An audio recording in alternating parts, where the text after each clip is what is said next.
주어져 있어요. 그러니까 문제 유형은 지금 설명 분석형이죠.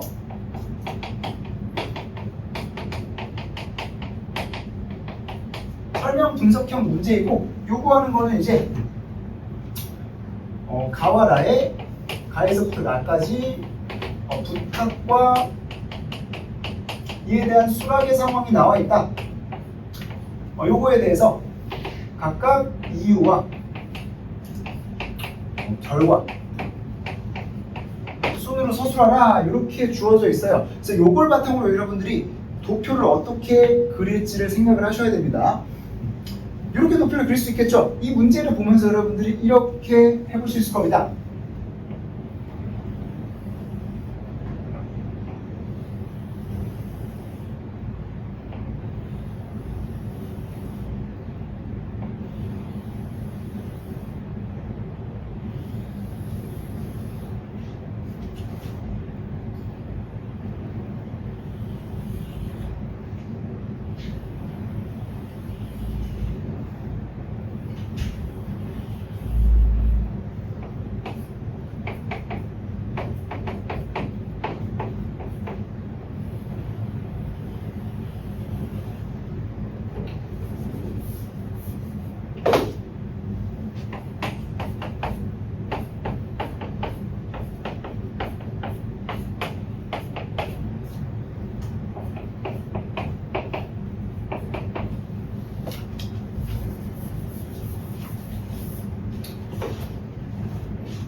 이런 식으로 여러분들이 도표를 정리를 해볼 수가 있을 겁니다. 가와 나와 다 라, 요 네 개 지문의 공통적인 상황이란 뭐다? 부탁이 있고 수락하는 관계가 지금 설정이 돼 있다. 요게 공통적인 상황이다. 그리고 각각에서 그 부탁을 수락한 이유와 결과를 여러분들이 도출을 해내라. 이렇게 여러분들이 도표를 그려놓고 정확하게 단어를 뽑아내면서 문제를 풀면 훨씬 더 효율적으로 접근을 할 수가 있다는 겁니다. 그리고 불필요한 정보에 너무 집중해서 그 핵심어를 놓치는 일도 막을 수가 있습니다. 그리고 문제 2번도 같이 분석을 해보죠. 문제 2번에서는 요구사항이 조금 더 복잡해지는데 먼저 제시문 라를 토대로 마의 관리소장의 태도를 비판하고 제시문 마의 공이 느끼는 부당함을 해소하기 위한 관리소장의 역할을 바와서를 통합적으로 고려하여 서술하라 라고 하고 있어요. 두 가지 요구사항으로 구성이 되어 있습니다. 두 파트로 구성이 되어 있는데 첫 번째 파트는 라를 토대로 제시문 마의 관리소장의 태도를 비판하라. 비판 문제가 나와 있습니다. 라의 어떤 비판의 근거가 되는 내용이 들어가 있겠죠. 비판의 근거가 되는 어떤 관점이라든지 뭐 이론이라든지 원칙이라든지 이런 비판의 근거가 되는 주장들이 들어가 있을 겁니다. 그리고 이를 바탕으로 마에 나타난 태도를 비판을 하는 거죠. 두 번째 요구사항은 이렇게 되어 있어요. 관리소장의 역할을 바와 사를 통합적으로 활용하여 이 두 제시문을 통합적으로 활용하여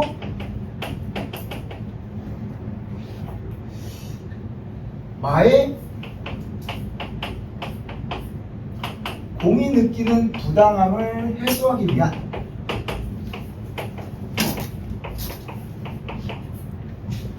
관리소장의 역할을 설명하라. 역할이라는 건 다른 말로 뭐예요? 문제에 대한 해결 방안이라고 볼 수가 있겠죠. 대응 방안, 해결 방안.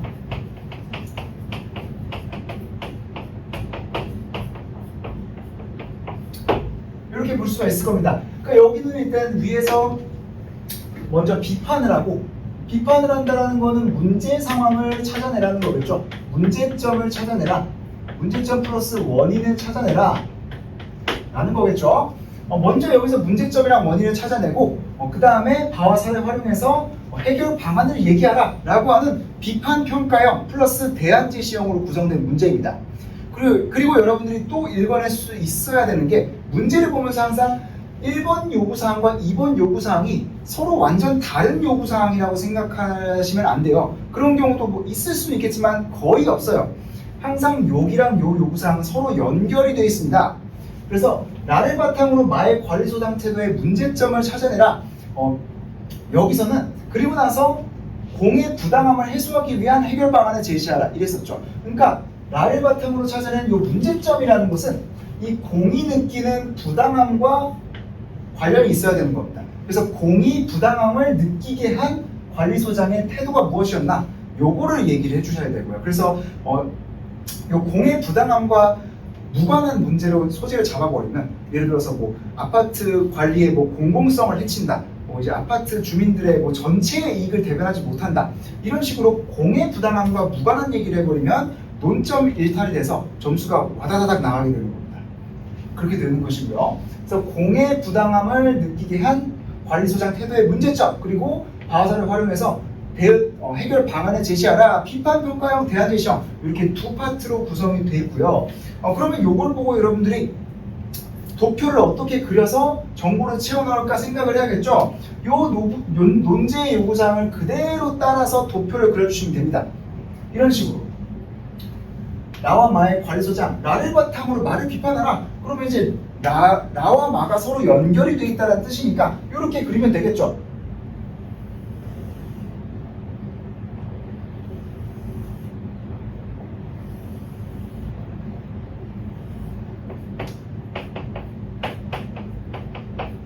이렇게 나와 마를 연결해서 여기에 나온 어떤 관점이나 이론이나 원칙 정리하고 여기에서 나오는 태도를 구체적으로 어떤 부분이 이 점에서 문제가 된다, 이렇게 비판을 하면 될 겁니다. 그래서 여기에는 어떤 비판의 근거, 관점이라든지 뭐 기준이라든지 원칙이라든지 비판의 근거가 되는 내용이 등장을 할 것이다. 그리고 여기서 관리소장의 구체적인 태도에 대해서 문제점을 찾아내면 될 것이다. 이 구조로 여러분들이 도식화를 할 수가 있고요. 밑에 요구사항도 마찬가지죠. 바와사를 활용해서 마의 내용을 마에서 나타나는 어떤 해결 방안을 제시하라, 이렇게 돼 있어요. 그리고 여기서 마에 나타나는 문제점이라는 건 결국에 어떤 공이 느끼는 부당함과 관련이 있어야겠죠. 요거까지 여러분들이 도식화를 해주시고 요 밑에도 그냥 이렇게 도표를 그리면 됩니다.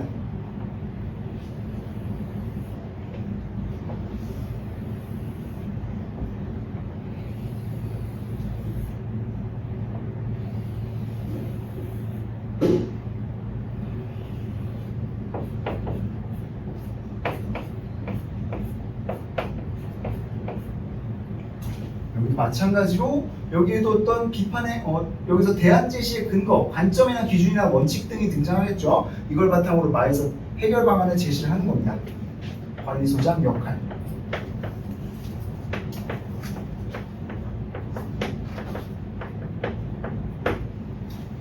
그래서 우리 지금까지 뭐 했어요?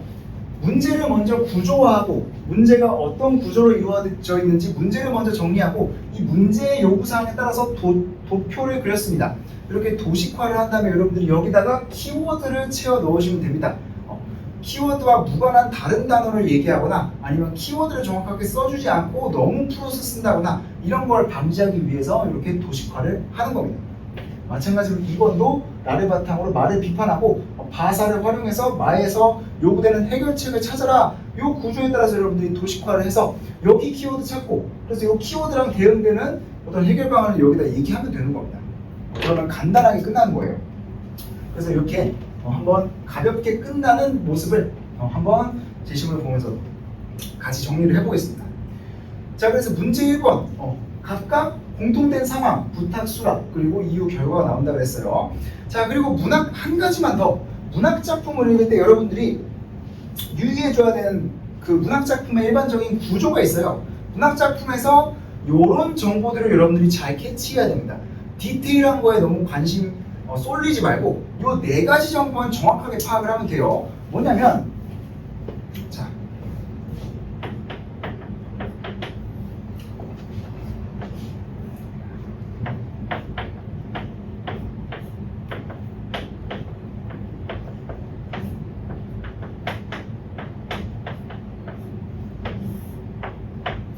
문학에서는 여러분들이 요 네 가지만 정확하게 정보를 파악하시면서 정리해도 됩니다. 먼저 인물. 어떤 인물이 등장하느냐, A라는 인물이 등장하고 B라는 인물이 등장하고 그 인물들은 서로 어떤 관계를 맺고 있느냐, 요게 가장 중요한 출발점입니다. 그래서 인물들이 누가 있느냐 플러스 이들 간의 관계가 어떻게 변하느냐, 요게 핵심적인 정보의 출발점이고요. 그 다음으로 중요한 게 심리입니다. 인물의 심리. 인물이 지금 화가 나 있느냐, 아니면 뭔가에 어떤 좌절을 했느냐, 아니면 어떤 거를 해결하기 위해서 열정을 쏟아붓고 있느냐, 이런 열정적인 그런 감정을 느끼고 있느냐, 이런 심리의 문제라는 거예요. 그리고 이제 이 심리라는 거는 사건이라는 맥락 속에서 볼 때 어떤 기능을 하냐면 인물의 행동을 일으키는 동기가 되기도 합니다. 그래서 인물이 뭔가 내적 갈등을 겪고 있어. 심리적으로 불안해. 심리적으로 굉장히 행복해. 이런 심리가 드러나면 이 심리가 곧 동기가 돼서 인물의 행동으로 이어지기도 한다는 거예요. 그래서 인물의 심리를 나타내는 묘사하는 부분이 나오면 여러분들이 정보를 정확하게 잡고 그거를 키워드화 할 수 있는지를 생각을 해보셔야 됩니다. 자, 그 다음으로는 이제 행동. 구체적으로 인물이 어떤 행동을 보이느냐. 그리고 이 문제에서는 행동 대신에 태도라는 단어를 썼죠. 행동 또는 태도라고 여러분들이 이해를 하셔도 좋습니다. 그래서 구체적으로 어떤 인물들이 등장하고 어떤 관계 속에 놓여 있으며 그 인물들이 어떤 심리 또는 동기로 움직이고 있다. 그리고 구체적으로 어떤 행동을 또는 태도를 보인다. 여기까지 잡았으면 이제 마지막으로 중요한 거는 결과겠죠. 인물이 어떤 심리를 가지고 어떤 행동을 해서 또는 태도를 보여서 그 결과가 어떻게 일어났다. 이건 다른 말로 하면 우리 사건이라고도 부를 수 있겠죠. 사건이라고도 부를 수 있을 겁니다. 그래서 이제 요것들은 문학작품에 일반적으로 등장하는 구조를 내가 조금 더 일반적인 문학 용어가 아닌 일반적인 용어로 여러분들한테 도식화를 돕기 위해서 이렇게 정리를 한 겁니다. 그래서 인물, 심리, 행동, 결과 요거 파악해내면 문학은 더 이상 막 엄청 자세한 정보는 좀 놓쳐도 좋다. 뭐 표현법 이런 거 안 나오잖아요. 그리고 막 진짜 시적 허용 막 정말 디테일한 막 시대적 배경 이런 거 안 나오잖아요. 대략적으로만 알면 되잖아요. 그런 것들을 얘기하는 겁니다.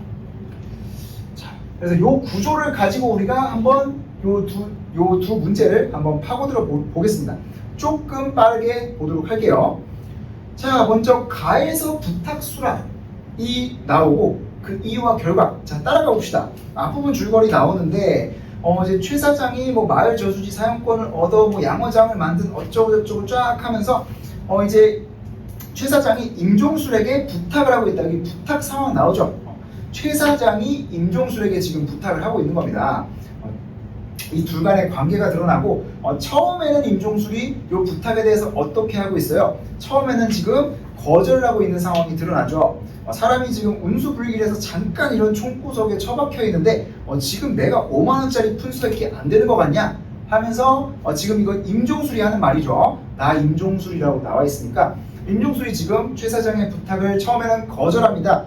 그 거절한 이유가 뭐예요? 동기가 뭐예요? 뭐 쉽게 말해서 가오라고 볼 수도 있겠죠. 근데 이제 여기서 부탁을 수락하는 이유가 주된 거니까 요거는 그냥 보고 넘어가시면 되는 겁니다. 그냥 이게 나중에 심리가 바뀔 거예요. 자, 이제 왕년엔 사장님 소리까지 들어본 사람인데 라고 하면서 이제 최 사장이 설득을 하죠.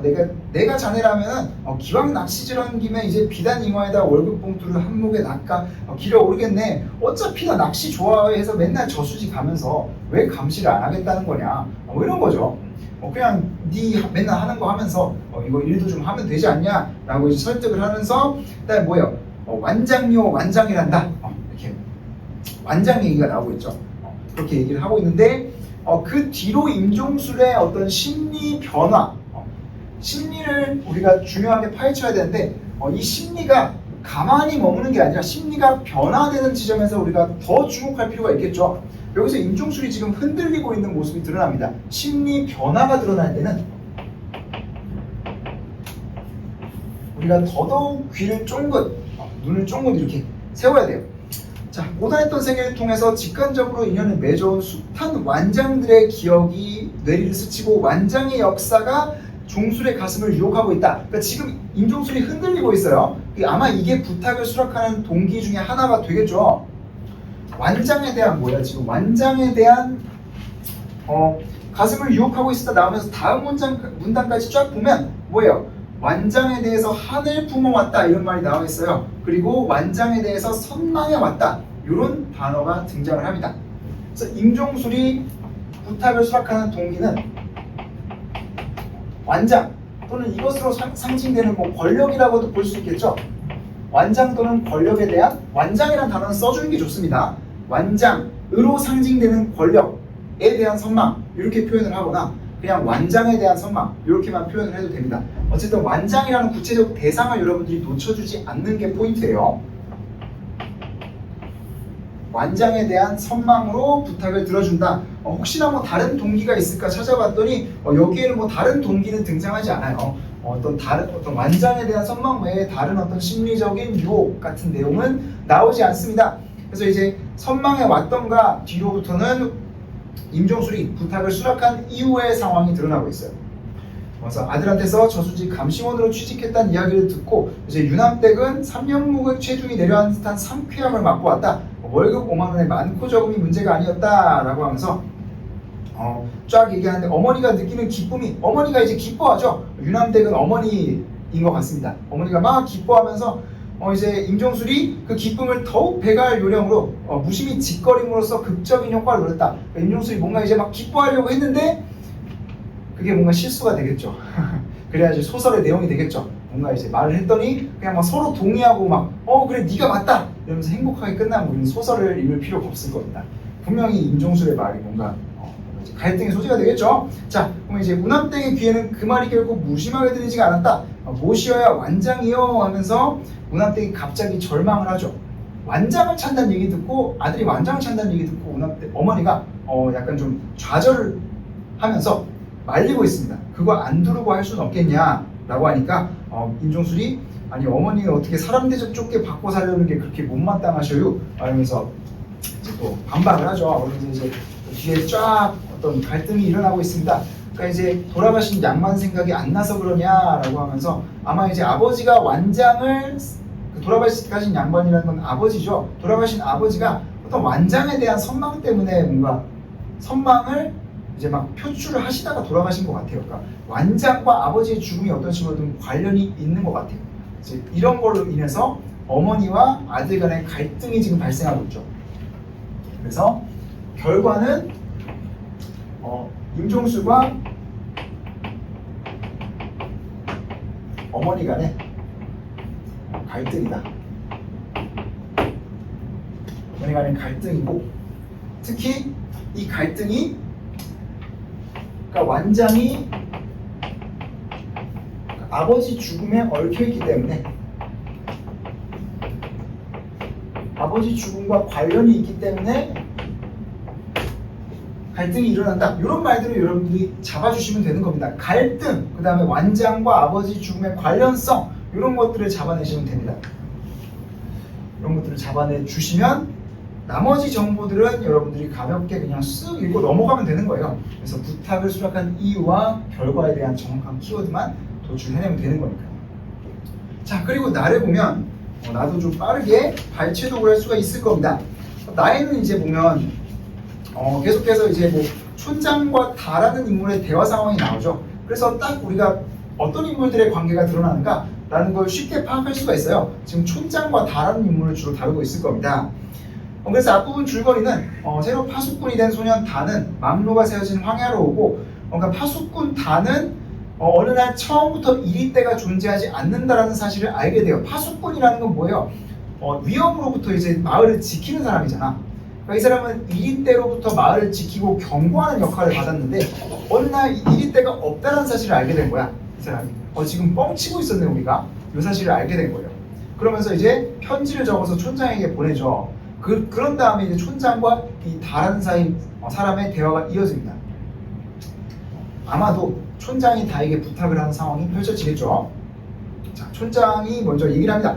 자, 이제 유감스러운 건 이제 편지를 가져온 사람이 도중에서 읽어본 모양이더라 라고 하면서 이제 떠벌리고 있다 라고 하면서 얘기를 꺼냅니다. 그래서 촌장이 이제 얘기를 해요. 일이 때는 처음부터 없었다라고 솔직하게 얘기를 하면서 없는 걸 좀 두려워한다는 것이 뭐가 그렇게 나쁘다는 거냐.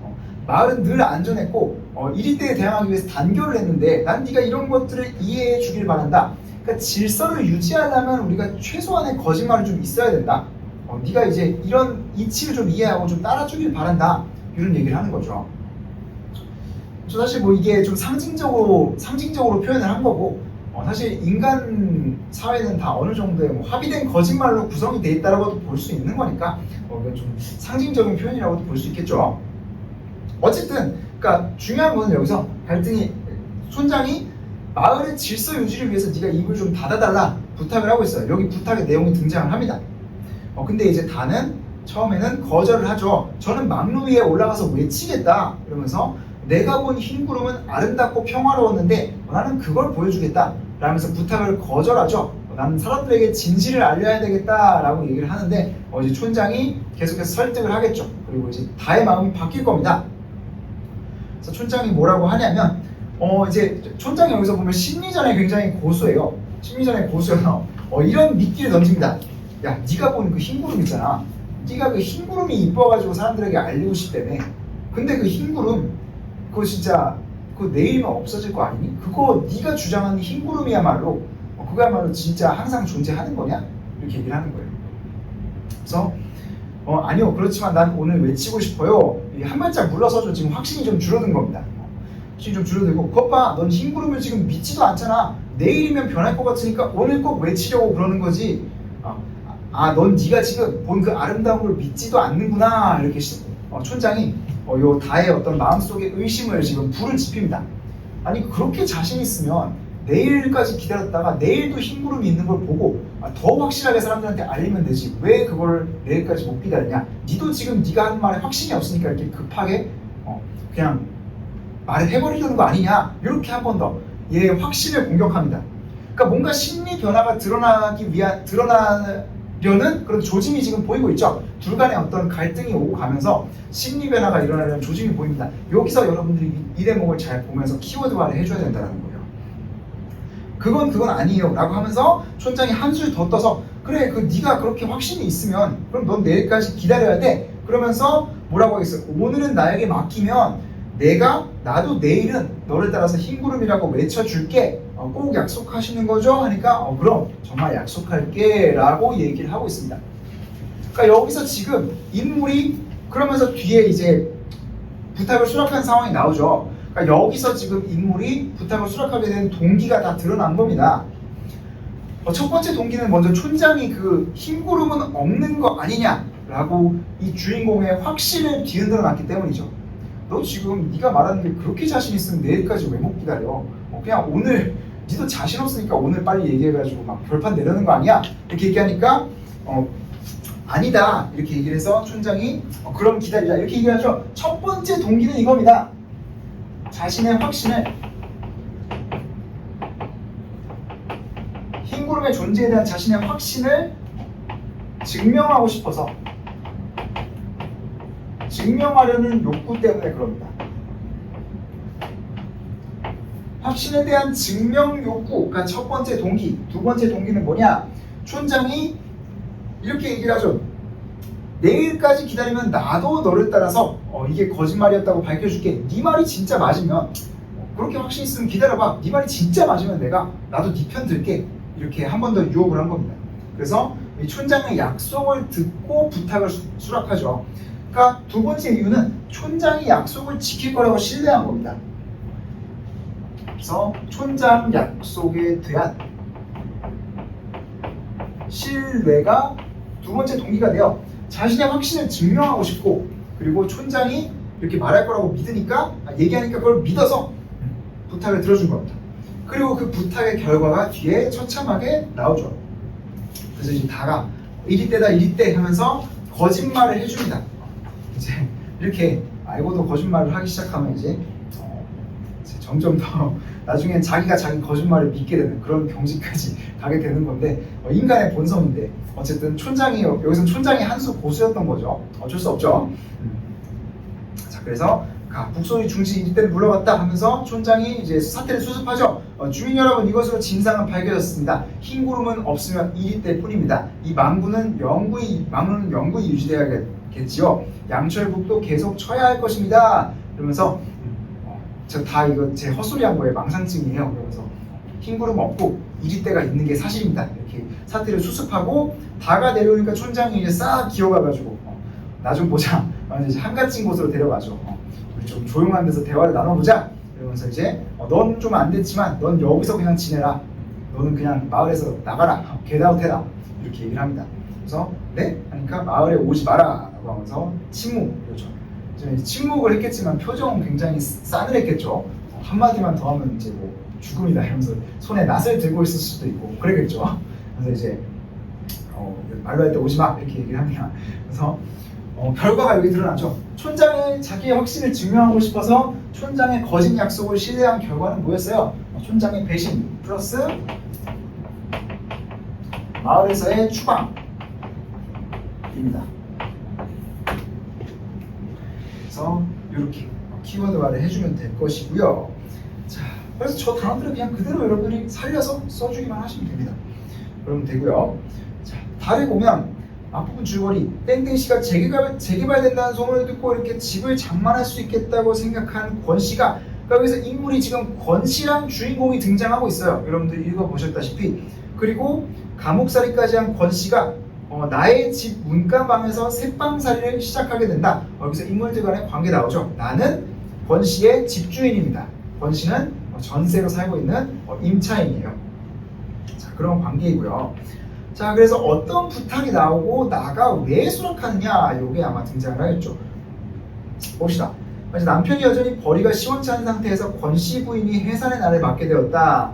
해산이 이제 해산을 하게 되었고, 그러면서 진통이 너무 길고 악착스러운데 겁이 났던지 권씨는 이제 통금이 해제되기도 전에 부인을 얻고 비탈길을 내려가느라고 한바탕 북새를 떨었다 하면서 나는 미역근이나 사놓고 기다리다가 소식이 오면 병원에 가보라고 아내에게 이르고는 출근했다. 그래서 옛날에는 여러분들 이 통금이라는 게 있었어요. 그래서 내가 어릴 때도 사실 없었던 것 같은데 정말 옛날에 1970, 80년대 이때는 이제 밤 몇 시부터 새벽 몇 시까지는 돌아다니지 마라. 싸돌아다니지 마. 이렇게 싸돌아다니면 범죄자 간주 이렇게 하던 때가 있었어요. 그래서 실제로 그렇게 범죄자가 많았으니까 그런 거겠죠.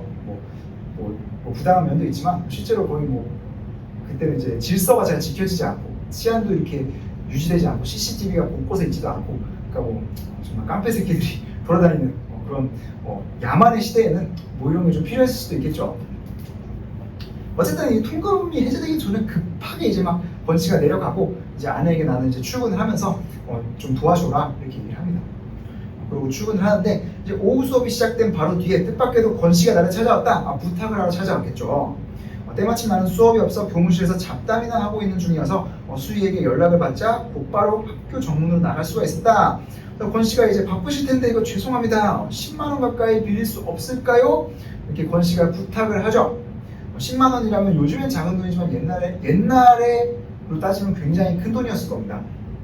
10만 원 가까이 빌릴 수 없을까요? 하니까 그는 매우 사나운 기세로 말을 보태는 것이었다. 그래서 수술을 하는데 너무 필요하니까 빨리 손 안 쓰면 이제 탐모나 태아나 모두 위험하니까 제발 좀 빌려주세요.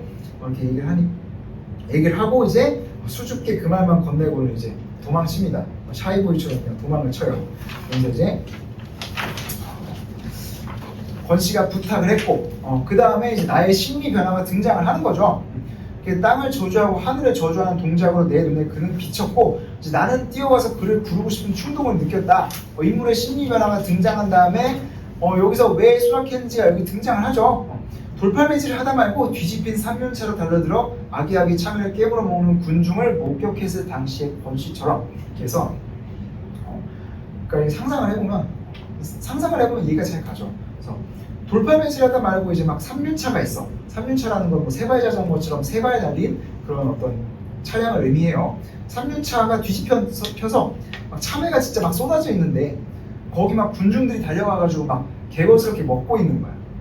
이제 그때 그런 군중들을 깨물어 먹는 군중들을 목격했을 때 권씨처럼 나도 달려가서 권씨를 부르고 싶어졌다. 그러니까 이런 걸 볼 때 권씨의 심정이 어땠겠어요? 뭔가 불쌍하다, 되게 좀 처참하다 이런 걸 느꼈겠죠. 그러니까 그 심정처럼 나도 지금 권씨를 보면서 불쌍함을 느꼈다는 겁니다. 그래서 인물의 심리 변화 먼저 하나가 나오죠. 권씨에 대한 연민의 심정이 등장합니다. 그러니까 막 참에 실은 차가 돌아다니다가 쏟아졌는데 군중들이 그거 보면서 막 이제 그 쏟아진 참외를 그냥 막 먹고 있는 거야. 막 바구바구 먹고 있는 거야. 그런 걸 보면서 느꼈을 때 그런 비참함과 불쌍함을 내가 지금 권씨한테 똑같이 느끼고 있더라. 이런 심정이 드러나고 그러면서 그리고 내가 그에게 빚을 지고 있음을 퍼뜩 깨달았다라고 해서 전세돈도 일종의 빚이라면 빚이었다. 그래서 내가 빚 지고 있다는 생각도 문득 든 거예요. 그러니까 전세금이란 건 권씨가 나한테 전세금을 줬으면 그 전세 기간이 끝나면 내가 권씨한테 돌려줘야 되는 돈이잖아요. 그러니까 그래서 빚이라고 얘기를 한 거예요. 그래서 이런 전세금이 빚이라는 생각 때문에 다른 말로 단어화를 해보면 이렇게 되는 겁니다. 전세금에 대한 부채감 때문이다.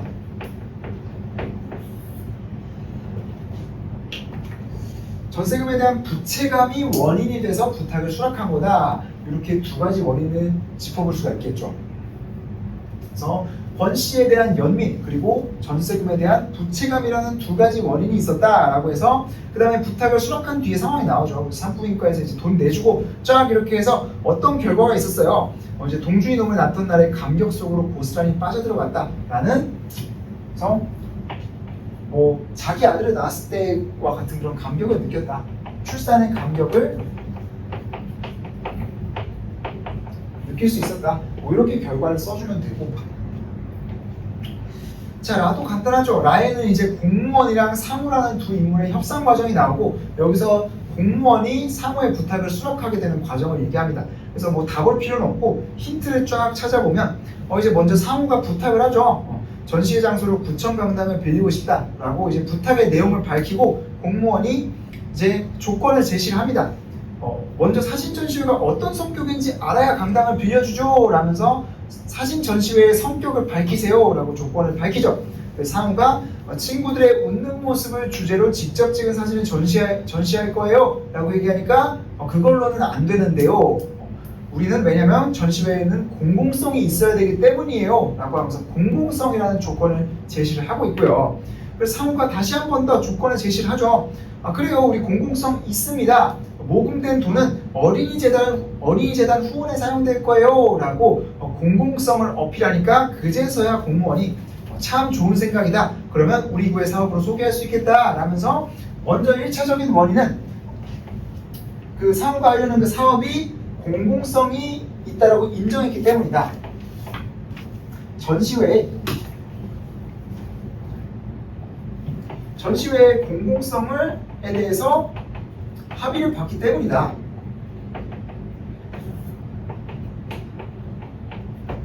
이렇게 먼저 얘기를 할 수가 있겠어요. 공공성에 대한 합의가 있었다. 먼저 얘기를 하고 그 다음에는 이제 쫙 뒤에 상황이 또 나오죠. 그래서 상호가 목요일부터 일요일까지 빌릴 수 있겠냐 그러니까 공무원이 곤란합니다 라고 하면서 이제 다음 주에 지역 주민을 대상으로 한 강연회가 있고 어쩌고 저쩌고 쫙 하면서 3일간 쓸 수 있게 해드리겠습니다 라고 이제 좀 제한적인 조건을 제시하죠. 이렇게 하니까 사무가 이렇게 3일로 줄면 관람객이 적어질 수도 있어가지고 좀 안타까운데 어떻게 지역 주민에게 홍보를 하는데 좀 한계가 있을 것 같다 이렇게 문제 제기를 하니까 공무원이 이제 그러면 우리가 전시회도 성격도 좋고 공공성도 충분하니까 우리가 홍보할 방안을 찾아보겠다. 다음 주에 강연회 있으니까 그 시간에 와라. 이렇게 강연회 때 오라 이렇게 얘기를 하는 거죠. 그래서 홍보를 해라 하면 전시회가 여기 그 다음에 여기 결과가 나오죠. 전시회가 우리 구가 이런 문화 행사를 지원하고 사업에도 관심을 기울이고 있다는 사실을 홍보할 기회이다 라고 해서 그래 너네 홍보해라. 대신에 우리 구도 그걸로 인해서 홍보 효과를 맛볼 수 있을 것 같으니까 너네 3일로 줄어드는 대신에 홍보를 해라 이렇게 알려주는 거죠. 그래서 공공성에 대해서도 합의를 하고 전시 날짜에 대해서, 전시 기간에 대해서도 협의가 이루어졌기 때문에 부탁을 수락했습니다. 첫 번째로는 공공성에 대한 합의와 전시 기간에 대한 협의, 이 두 가지가 있었기 때문에 부탁을 수락했고요. 부탁을 수락한 결과는 뭐였다? 공무원이 마지막에 말하는 구회 사업에 대한 홍보도 진행될 수 있다. 구회 사업을 홍보하는 효과도 기대할 수 있다 라고 결과를 얘기하고 있습니다. 이렇게 여러분들이 쫙 도식화로 정리를 해서 한 편에 완결된 글로 써주면 되는데요. 우리 잠깐 채점기준표로 넘어가 봅시다. 채점기준표로 넘어가서 우리 문제 1에서 보면, 문제 1에서 가나다라에서 등장인물이 부탁을 수락한 이유와 결과를 찾아서 문제에서 뭐라고 주어져 있냐면 하나의 완성된 글로 논술하시오, 이렇게 주어져 있어요. 그러니까 여러분들이 문제에서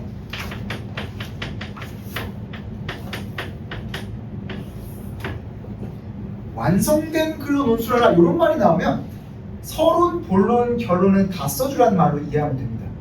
우리 일반적으로 논술에서 여러분들 다 처음 올 때 OT 때도 얘기했겠지만 논술에서 일반적으로는 우리 대입 논술에서 본론만 써요. 서론, 결론을 안 써요. 근데 이렇게 완결된 글, 완성된 글로 서술하시오, 이렇게 얘기를 하면 서론, 본론, 결론 형태로 써줘야 됩니다. 그래서 서론 문장 하나, 결론 문장 하나 정도씩 각각 써줘야 되는데 결코 어렵지 않습니다. 우리 예시답안을 보면서 서론, 본론, 결론이 얼마나 간단하게 구성되나 한번 볼게요. 11페이지를 한번 보면요. 맨 첫 문장, 서론 문장이 딱 요거 하나입니다. 가에서 라에는 부탁을 수락하는 다양한 모습이 나타난다. 이게 그냥 서론이에요. 그래서 그냥 곧바로 띡 하고 가의 기, 나의 기, 다의 기, 라의 기 들어가지 말고 이렇게 완성된 글이라 그러면 가라를 종합적으로 정리해주는 문장을 하나 써라, 소개해주는 문장을 하나 써라, 이런 거죠. 부탁 수락 상황 드러나, 이렇게 한 문장을 써주고 그 다음에 가나다라 쫙 이 순서대로 도식화한 내용들을 쫙 써주시면 됩니다. 가에서는 이러이러한 완장에 대한 선망 때문에 부탁을 수락하고 춘장의 수락 때문에 이런 저수지 감시원직을 맡아달라는 부탁을 수락하고 그 결과 어머니와의 갈등이 생긴다. 결과, 원인 결과, 이유 결과 쓰고 나머지도 마찬가지 구조로 정리를 해주고 본론 쓰고 나서 마지막 문장에 이처럼이라고 하면서 이처럼 등장인물들은 권력, 믿음, 연민과 부채감, 공공성 등을 이유로 부탁을 수락하고 의견 대립, 기회 상실, 보람과 감동, 기회 획득 등의 결과를 얻는다라고 해서 그냥 이유 쫙 요거 키워드 다시 한번 정리하고 결과 쫙 갈등, 배신, 감격, 홍보라는 결과를 얻는다. 이런 식으로 그냥 이유와 결과를 다시 한번 더 종합적으로 정리를 하라는 겁니다. 대신에 이제 뭐 갈등이란 말 대신 의견 대립이란 말로 바꿔준 거고 여기 배신이란 말 대신 기회 상실이란 말로 바꿔준 거고 출산의 감격이란 말을 보람과 감동이란 말로, 그 다음에 여기서 홍보 효과란 말을 기회 획득이란 말로 바꿔준 겁니다. 그러니까 여기 나온 구체적인 키워드를 일반화해서 써주라는 거예요. 그러니까 서론에서는 내용을 소개하고 결론에서는 본론에서 제시된 키워드를 어떻게 하라? 일반화해주라. 조금 더 일반적인 용어로 바꿔주라. 출산의 감격을 보람과 감동, 그 다음에 구회 사업 홍보 효과를 기회 획득, 이런 말로 바꿔주면 된다. 문학에서는 여러분들 제가 계속 말하죠. 저렇게 개념어로 바꿔주는 거, 일반화를 해주는 거, 이런 거에 가점 포인트가 있는 경우가 굉장히 많습니다. 그래서 여러분들이 여기서는 결론 부분에 일반화를 해줬지만 다른 이제 서론, 본론, 결론이 없는 문제 유형에 가더라도 여러분들이 키워드화를 해서 그걸 또 일반화 해주는 표현을 쓰면 가점이 될 가능성이 높아요. 대신에 정확하게 해줘야겠죠. 딴소리를 하면 당연히 안 되겠죠. 그렇게 해줘야 된다는 것이고. 자, 1번은 이렇게 풀 수가 있고요. 2번을 보면 우리 라는 이미 읽어봤죠. 라는 이미 읽어봤고 라에서 우선 우리가 관점이나 기준, 원칙 같은 거를 도출을 해내야 됩니다. 마의 어떤 공이 느끼는 부당함을 해결하기 위한 공이 부당함을 느끼게 하는 이유를 얘기하라고 했으니까, 문제점을 얘기하라고 했으니까 여기서 어떻게 해야 된다라는 그런 소통의 원칙 같은 것이 드러나야 된다는 거죠. 나에서 드러난 소통의 원칙을 한번 뽑아내 봅시다. 그래서 구체적으로 이제 여러분들이 구체적인 부분들을 찾아가서 그 마찬가지로 일반화해서 키워드화를 하면 돼요. 예를 들어서 전시회 장소로 구청 강당을 빌리고 싶어 찾아왔습니다 라고 하고 이제 쫙 사무랑 공무원이 대화하는 과정에서 사진 전시회가 어떤 성격인지 알아야 강당을 빌려줄 수 있다 라고 하니까 사무가 또 조건을 제시하고 공무원이 공공성이 약하다고 하니까 사무가 그 조건을 보완해서 제시하죠. 이런 식으로 이제 명료한 의사소통 이런 것들이 있는 겁니다. 명료한 의사소통, 명료한 언어로 소통한다 이런 것들을 얘기할 수 있겠죠. 그리고 투명하게 정보를 공개한다 뭐 이런 부분.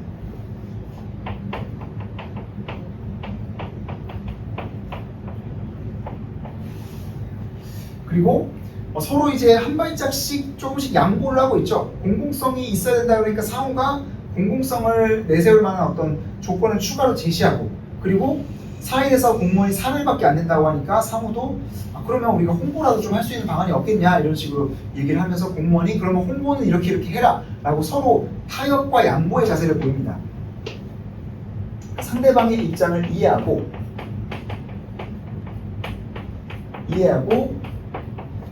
양보와 타협으로 문제를 지금 해결하고 있죠. 이런 상황들을 드러내면서 그렇다면 마에서는 이런 것들이 일어나지 못해서 공이 부당함을 느끼고 있다라고 연결을 해주면 될 겁니다. 그래서 마의 상황을 쫙 보면 이런 것들이 제대로 발휘되지 못한 관리소장의 행동들을 여러분들이 집어서 키워드화를 해주면 되는 거예요. 자, 예를 들어서 이런 부분들이 있겠죠. 말을 우리 읽었으니까 빨리 보면 이제 공이라는 사람이 이제 승강기에 대한 관리비를 내기 싫어서 자기가 승강기를 사용 안 한다라는 그런 증거를 제출하러 관리소장에게 간 겁니다. 근데 이제 관리소장이 계약금을 이미 지불했다고 하면서 공의 의견을 묵살한다라고 나와 있죠. 앞부분 줄거리에서 이제 듣지도 않고 그냥 이미 끝났으니까 그냥 말 들으세요 이렇게 하는 겁니다. 그러면서 내일이 마감해서 안 된다고 했지 않습니까? 하면서 같은 말을 되풀이하자 공의 얼굴이 삐뚤음해졌다. 여기서 공이 부당함을 느낀 거죠. 이런 부분, 공의 의견을 묵살한다. 공의 의견을 묵살하고 이런 부분은 소통과 양보 타협의 자세가 드러나지 않다. 뭐 이런 얘기를 할 수가 있는 거죠. 소통의 자세가 없고 뭐 이제 양보나 타협의 과정도 없다. 이런 얘기들. 그러면서 승강이가 아니라 승강기입니다. 이러면서 공이 이제 버럭 소리쳤고 이제 관리소장이 얼테이가 없는 말을 하죠. 승강기를 안 쓴다는 증거 있으니까 이런 식으로. 아니 뭔가 이제 돈을 내라 그럴 거면 지가 돈을 내게 하는 근거를 지가 제시해야지. 내가 돈을 안 내야 되는 근거를 제시해야 되니까 이런 얘기를 하는 겁니다. 그래서 너 물건 훔쳤지? 아니요? 그럼 안 훔쳤다는 증거 대봐. 이러는 거랑 똑같아요. 한테 때려줘야죠 그런 사람. 아니 훔쳤다는 걸 네가 증명해야지 왜 안 훔쳤다는 걸 내가 증명해야 되냐 이런 거죠. 그래서 이런 식으로 약간 좀 막무가내식 태도를 나타내고 있다 이런 것도.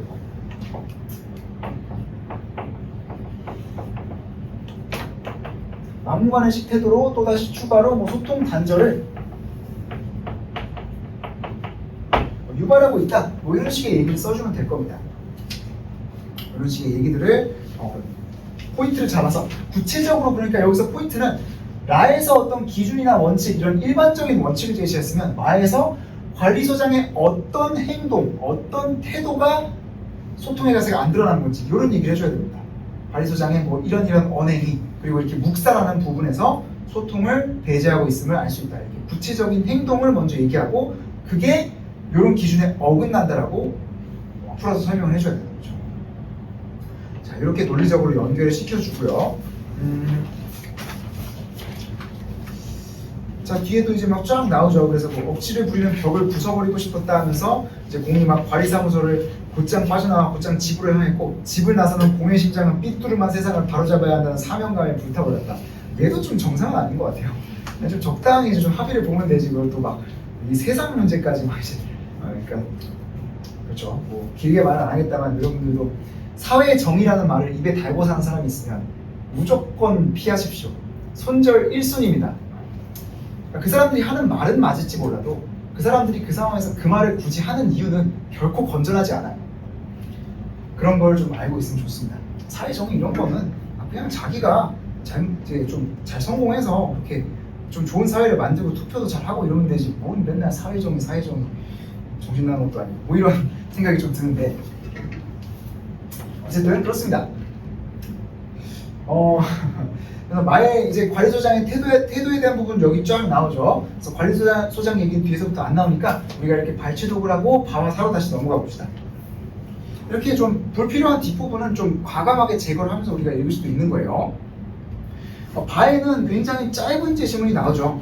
그래서 복잡한 기술을 바탕으로 하는 준저준위 방사성 폐기물 어쩌고 저쩌고. 근데 여기서도 그 막 준저준위 이런 거 뭐 다 무시하고 결과적으로 뭐예요? 관리소장의 역할, 대응 방안 얘기하고 있으니까 여기서도 마찬가지로 어떤 소통에 관련된 어떤 관점, 기준, 원칙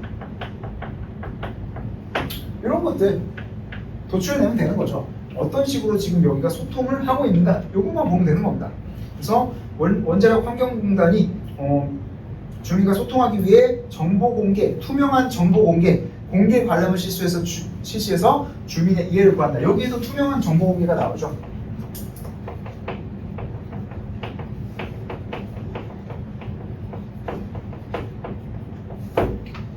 그러면서 소통의 날을 지정하여 지역 주민을 대상으로 매월 방패장 운영 현황을 설명하고 환경 감시기구와 관련된 정보를 제공하는 등 적극적으로 운영 정보를 공개한다. 투명한 정보 공개 플러스 뭐냐? 또 정기적으로 소통의 기회를 마련한다. 정기적으로 소통의 장을 마련해서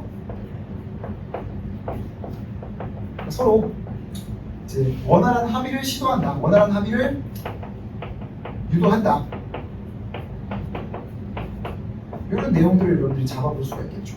그러니까 항상 뭐뭐를 바탕으로 다른 지시문을 설명하시오 이렇게 나오면 바탕으로라고 나오는 데는 좀 일반적인 관점, 기준, 원칙을 여러분들이 키워드화를 해주고 일반적인 내용을 정리해주고 그 다음에 마에 나온 어떤 구체적인 행동, 구체적인 사실관계 이런 것들을 이 일반적인 키워드에다가 적용을 시켜준다. 이 틀을 여러분들 잊지 않으시면 좋은 답안을 쓸 수 있을 겁니다.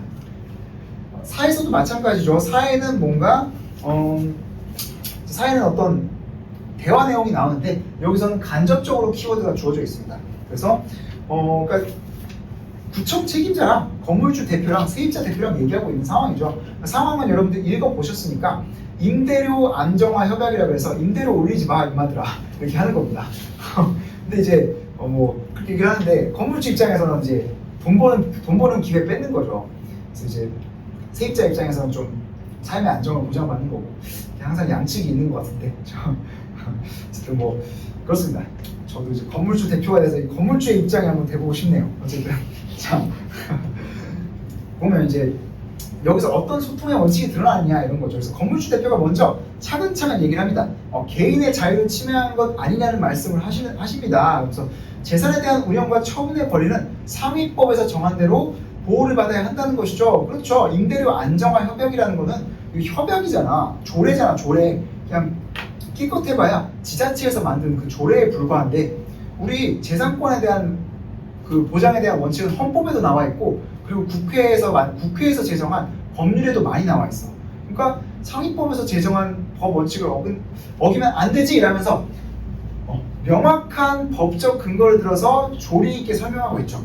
여기서도 구체적 근거와 명확한 언어로 소통하고 있는 이런 태도가 등장하죠. 그렇죠. 건물주들도 막 이제 막무가내로 우기는 게 아니잖아요. 막 빌어먹는 것들이 막 이런 게 아니라 우리 법적으로 따져봅시다. 우리 조례보다 상위법이 뭔가요? 국회에서 제정한 법률이죠. 국회에서 제정한 법률에서 보장된 우리 권리는 왜 보장을 못 받는가요? 이렇게 차근차근 상식적인 언어로 설명을 하는 겁니다. 그러면 이제 세입자 대표들도 여기 건물주 대표님의 말씀도 이해하지만 이러면서 협조하고 조율하려는 태도를 기본적으로 보이고 있어요. 그래, 그분 당신들의 말씀도 이해하지만 다른 측면도 한번 살펴보시라. 최근 임대료가 폭등하면서 주요 상점들이 우리 지역을 하나둘씩 떠나고 있다. 우리 오랫동안 뿌리박았던 상점들이 지금 임대료 때문에 떠나고 있어요. 빠이빠이 하고 있어요. 젠트리피케이션 지금 안 보임? 막 이러면서 얘기를 하는 거죠. 이제 차근차근 얘기를 하고 있습니다. 뭐 이건 여담이지만 저는 개인적으로 여기서는 굉장히 좋게 보이는데 일반적인 상황에서 저는 이런 말로 시작하면 일단은 좀 거르고 봐요. 아 그래 너의 입장도 이해하지만 이렇게 얘기를 하면 저는 일반적으로 좀 싸해집니다. 그 말은 사실 너의 입장을 이해 안 하겠다는 얘기거든요. 너의 입장도 이해하지만이라는 말로 때우려는 거거든요. 그래서 일반적으로 누가 그렇게 네 입장도 이해하지만 이렇게 얘기하면 꺼져요. 너랑 그냥 뭐 법대로 하자. 근데 여기서는 뭐 그런 상황은 아니죠. 서로 상식적으로 대화를 잘 진행하고 있죠. 그래서 다른 측면에서 살펴봐 주시기를 부탁드립니다. 라고 하면서 이제 양보와 협조의 태도를 보이고 있어요. 서로 상대방의 입장을 이해하고 상대 입장 이해 플러스 양보, 협조. 아직 양보는 안 드러나죠. 양보는 좀 이따 드러날 텐데 일단 써놓겠습니다. 협조적인 태도로 대화한다. 이 정도는 지금 드러나고 있죠. 그러면서 구청 책임자가 하나의 조건을 제시합니다. 그렇죠. 아무리 이런 명분 얘기를 해봤자 법이 어쩌고 저쩌고 얘기를 해봤자 법은 뭐 이 법이 다르고 저 법이 다른 건데 그리고 뭐 세입자들의 권리는 솔직히 막말로 아니 내가 세입자들의 권리까지 왜 생각해야 돼 이런 서로 이런 얘기밖에 안 나오니까 결국에 구청 책임자가 아주 현명한 제안을 하죠. 자 여러분들 건물주분들 내가 관리 인력 파견해 줄게요. 여러분들 관리 인력 고용 안 해도 됩니다. 비용 내가 절감해 줄게요. 우리 구가 그러면서 그리고 플러스 세금 면제 혜택도 드릴게요. 요게 진짜 여러분들 뿅 가는 제안일 수가 있어요. 이제 세금이라는 게 여러분들이 이제 제가 로스쿨 하던 때에도 우리 신입대가 되게 세금 관련 세금 관련 조세법 변호사들이 많은 걸로 유명했어요. 그리고 이제 세무학과가 신입대에 있기도 하고 그래서 세무 관련 쪽으로 변호사를 하고 싶은 친구들이 진짜 많은데 진짜 나도 사회생활을 하면서 이제 그런 거를 돈을 벌어보니까 그게 왠지 알겠더라고. 세금이라는 거는 되게 작은 부분처럼 보이는데 정말 무서운 포인트가 하나 있어요. 세금이 왜 무섭냐면 1년 중에 한 번 지출됩니다. 그리고 거금이 지출돼요.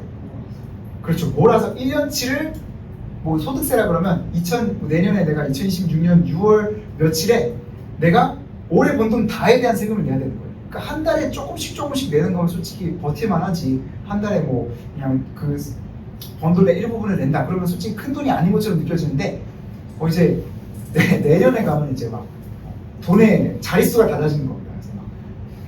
그래서 막 진짜 거금이 한 번에 빠져나가기 때문에 세금 내라고 이제 은행에서 돈 빌려가지고 세금 내고 다시 또 갚고 이런 경우도 많아요.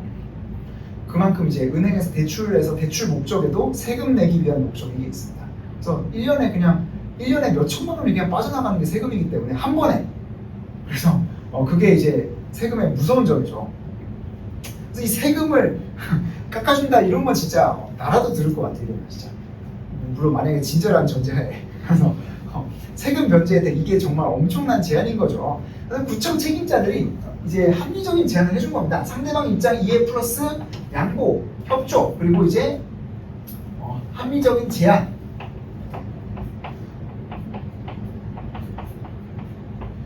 이런 것들로 대화를 하고 있는 겁니다. 여러분들이 짧은 지면 안에 이 단어들을 다 넣지는 못할 수도 있어요. 그러면 여기서 좀 중요한 단어들 위주로 좀 넣고 나머지 조금 이제 중복된다거나 좀 비슷한 말이다 이런 건 조금 빼면 됩니다.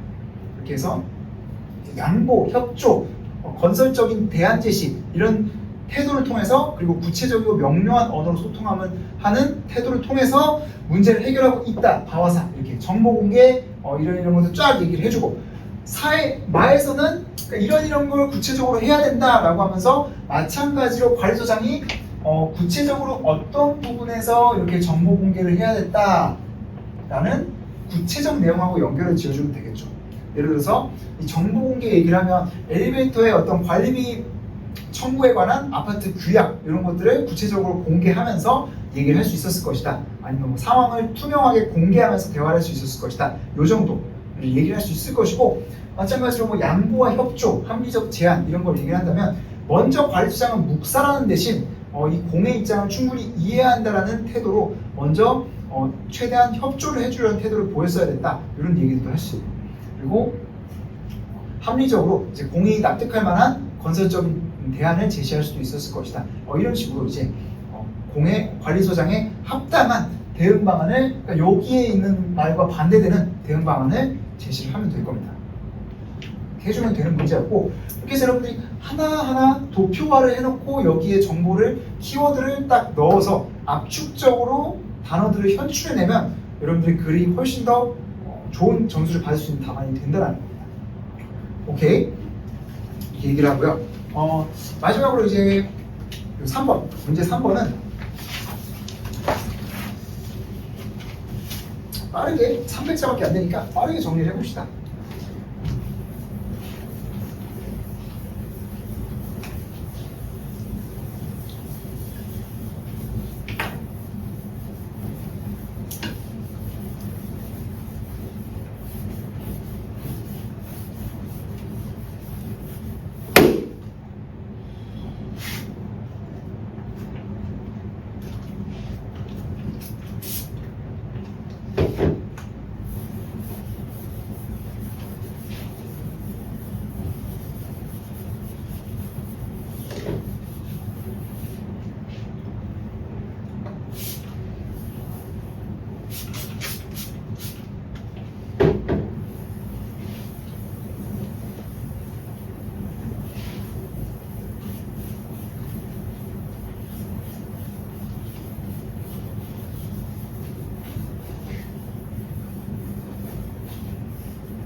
오케이.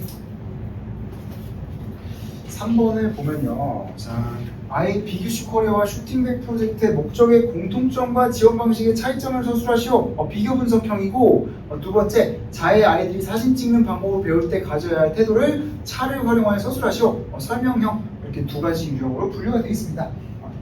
구성이 되어 있습니다. 그래서 자, 첫 번째 부분,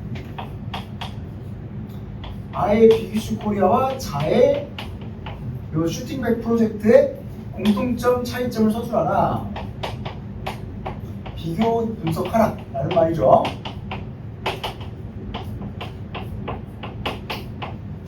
요거는 그냥 곧바로 도표화를 하시면 됩니다. 그래서 이렇게 할 수가 있겠죠.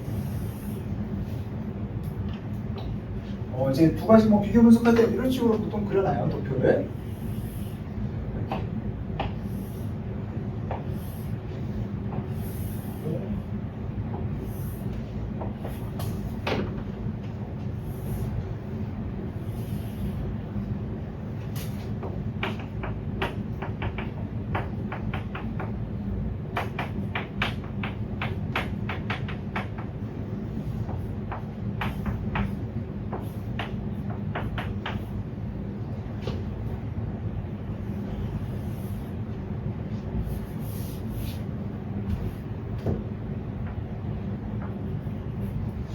자, 이렇게 공통점, 차이점을 언급을 하시면 되는데, 공통점은 이제 목적에 공통점이 있다라고 해요.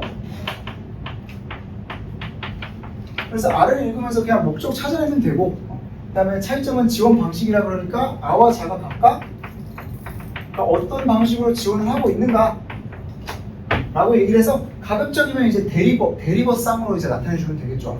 이런 식으로 한번 찾아보면 되는데, 아에서는 이제 비규슈 코리아 얘기가 나오면서 이제 목적은 이제 아예도 나와 있죠. 재능 기부로 만든 잡지를 노숙인들이 직접 팔게 하면서 자활을 돕는다. 그래서 이거 둘 다 이제 노숙인들의 자활을 돕는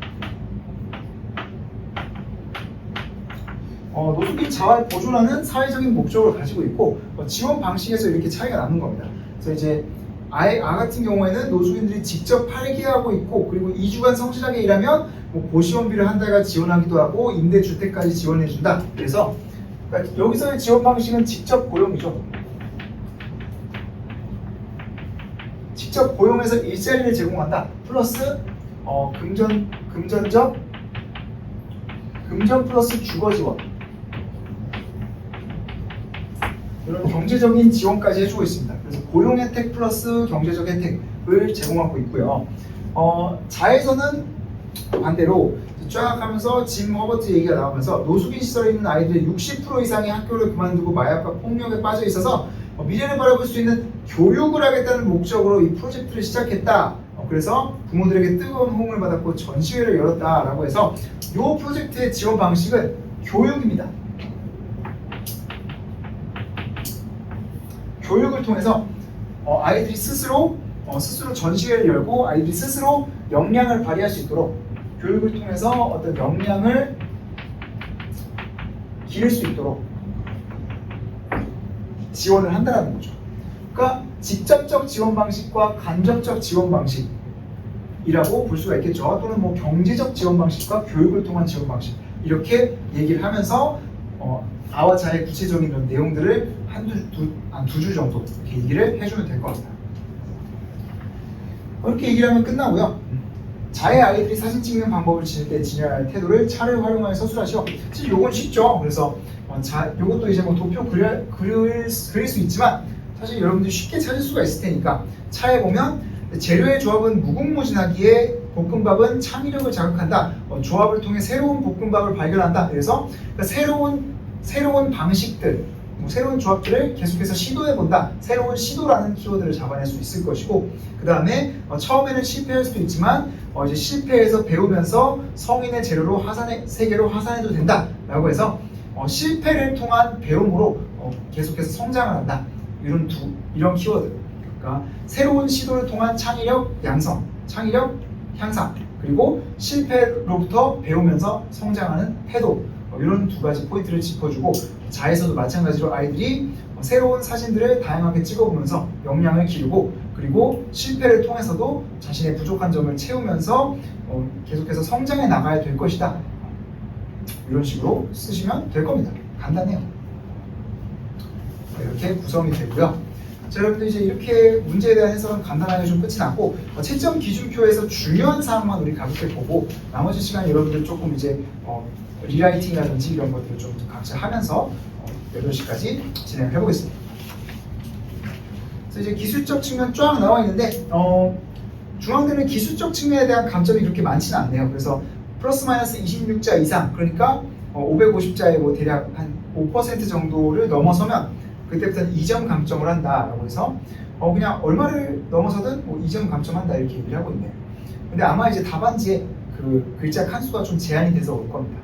그래서 그 글자 칸수를 넘지 않도록 이렇게 주의를 해주시고요. 한 문장 이상 그대로 옮겼을 경우 최대 5점 감점. 그러니까 한 문장도 그대로 옮겼으면 안 됩니다, 여러분들. 제시문서의 키워드나 개념어는 살리되 문장을 그대로 옮겼었다라는 인상을 주시면 절대로 안 돼요. 그리고 이제 밑에 쫙 보면 하나의 완성된 글로 논리적으로 구성하고 있는지 평가한다라고 해서 8점이 부여가 되어 있죠. 그래서 밑에 세부적으로 나눠져 있는데 서론, 본론, 결론을 갖춘 것만으로도 3점이 부여가 된다. 그래서 서론하고 결론만 여러분들이 한 문장씩만 써줘도 3점이 부여가 되고요.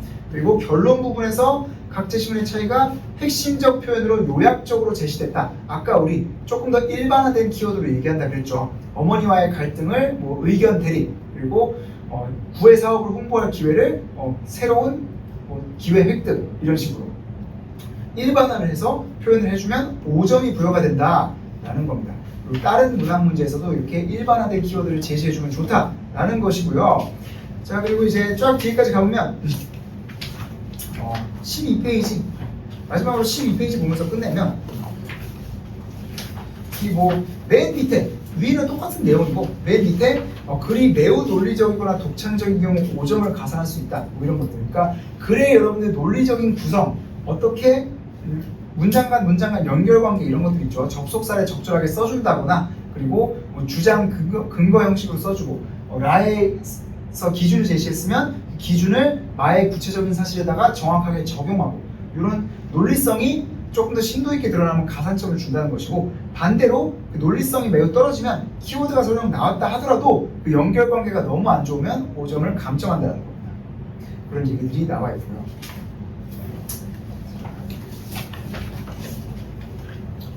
이렇게 내용들이 이제 주어져 있고요. 나머지 7점 기준편 여러분들이